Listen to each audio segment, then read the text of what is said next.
तामिळनाडूच्या राजकारणात 50 वर्षांपासून चालत आलेली दोन पक्षांची मक्तेदारी एका झटक्यात मोडीत निघाली. अभिनेता ते नेता बनलेल्या थलपती विजयच्या टीव्हीके पक्षानं पहिल्याच निवडणुकीत 108 जागा जिंकून इतिहास रचलाय. पण या विजयाचा हिरो फक्त विजय नाहीये. पडद्यामागचा खरा चाणक्य दुसराच कोणीतरी आहे. कोण आहे हा पडद्यामागचा हिरो, त्यानं नक्की काय केलंय?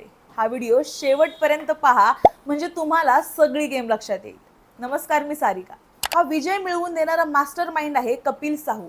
हो, तोच कपिल साहू ज्यानं प्रशांत किशोर यांच्या आयपॅक मध्ये काम केलं होतं, ज्यानं 2014च्या मोदींच्या कॅम्पेनचा अनुभव घेतला होता.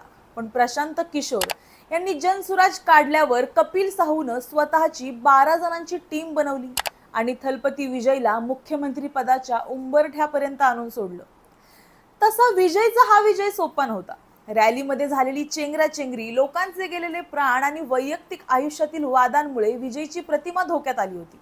पण कपिल साहूच्या टीमनं असा काही गेम प्लॅन आखला की सगळं चित्रच बदललं. प्रश्न पडला असेल ते कसं? तर चला पाहू. पहिली गोष्ट, तमिळनाडूमध्ये 50 वर्षांपासून डीएमके आणि AIADMK कडे सत्ता फिरत होती. कपिल साहूनं लोकांच्या मनातल्या रागाला मातरम म्हणजेच बदलाच्या भावनात बदललं. फ्युचर रेडी हा नारा देत घराघरात पोहोचले. नंतर पक्षाचं चिन्ह होतं शिट्टी, पण कपिलनं या शिट्टीला कोलम म्हणजे रांगोळीत बदललं. महिलांच्या घराबाहेर शिट्टीच्या आकाराची रांगोळी काढायला लागली.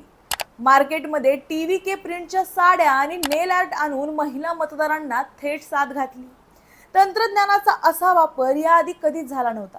जिथं विजय पोहोचू शकले नाही तिथं रोबोट्सनं लोकांचं स्वागत केलं आणि पक्षाचे नारे दिले. पण सर्वात जास्त क्लिक झाली ती विजय यांची युनिफॉर्म स्टाईल. सफेद शर्ट आणि खाकी पॅन्ट या साध्या कपड्यांनी लोकांची मनं जिंकली. आज तमिळनाडूत हाच विजय युनिफॉर्म ब्रँड झालाय. एवढंच नाही तर कपिलनं थेट लहान मुलांना या मोहिमेत जोडलं. मुलं आपल्या पालकांना मतदान करण्यासाठी पटवू लागली आणि सोशल मीडियावर याचे हजारो व्हिडिओ व्हायरल झाले. एक अभिनेता, 12 जणांची टीम आणि कपिल साहूची रणनीती, या त्रिकुटानं तमिळनाडूचं राजकारण मुळापासून हलवून टाकलं. आता थलपती विजय मुख्यमंत्री म्हणून कशी कामगिरी करतात हे पाहणं रंजक ठरेल. तुम्हाला काय वाटतं? कपिल साहू सारखे रणनीतिकार महाराष्ट्राचं राजकारणही बदलू शकतात का? कमेंट्समध्ये याचं उत्तर आम्हाला नक्की द्या आणि अशाच कडक राजकीय विश्लेषणासाठी सबस्क्राईब करा पॉलिटिकल महाराष्ट्रला. धन्यवाद.